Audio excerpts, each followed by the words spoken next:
నువ్వు అనుకుంటాం, ఎంతకాలం అయ్యా ఈ రోగిష్టి బ్రతుకు, ఎంతకాలం అయ్యా ఈ శ్రమ, ఎవరికి పనికిరాని బ్రతికెందుకు అని ఏడ్చే వాళ్ళు ఎందరో ఉంటారండి. కానీ ప్రభు అంటున్నాడు, నీ సమయం ఒకటి ఉంది. దేవుడు నిన్ను చూడవచ్చిన దినం ఒకటి ఉన్నది. నీ స్థితిని మార్చే దినం ఒకటి.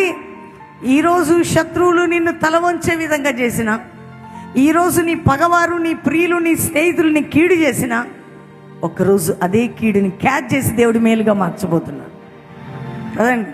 వీళ్ళు గోతులు వేశారు, అమ్మేశారు, చేసేసారు, ఇక అయిపోయింది, మర్చిపోయారు. అది అలా గుర్తు కూడా లేదు. మా తమ్ముడిని అమ్మేశాం, ఉన్నాడో లేడో.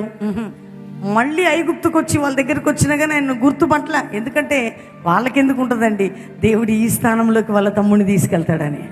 ఎందుకంటే వాళ్ళకి లేదు, అది అయిపోయింది, చాప్టర్ క్లోజ్ అనుకున్నారు. కానీ వాళ్ళు తొక్కారు, దేవుడు పైకి లేపాడు. పైకి నీ చుట్టూ ఉన్నవారు నిన్ను అట్లా తొక్కడానికి ప్రయత్నించిన, నీ పగవారి ఎదుట నీకు భోజనం సిద్ధపరచబోతున్నాడు దేవుడు. పగవారి ఎదుట ప్రేమతో ఒక విందు సిద్ధం చేసి ఆ భోజనం బల్ల దగ్గర పెట్టాడు యోసేపుని. ఇప్పుడు యోసేపు భోజనం బల్ల దగ్గరికి వచ్చి తినాల వాళ్ళు. అందుకని అంటున్నాడు, మీరు నాకు కీడు చేశారు, నా దేవుడు నాకు మేలు చేశాడు. ఎవరు మనకి కీడు చేసినా దేవుడు మనకి మేలు చేస్తాడు. ఒక మేలు కాదండి, రెండింతల మేలు. ఒకంత కీడు చేస్తారు వాళ్ళు, దానికి అన్నీ కలిపి రెండంతల మేలు చేయబోతున్నాడు దేవుడు. అటువంటి ప్రేమ కలిగిన దేవుణ్ణి, యోసేపు కలిగిన దేవుణ్ణి నువ్వు నేను కలిగి ఉన్నాం.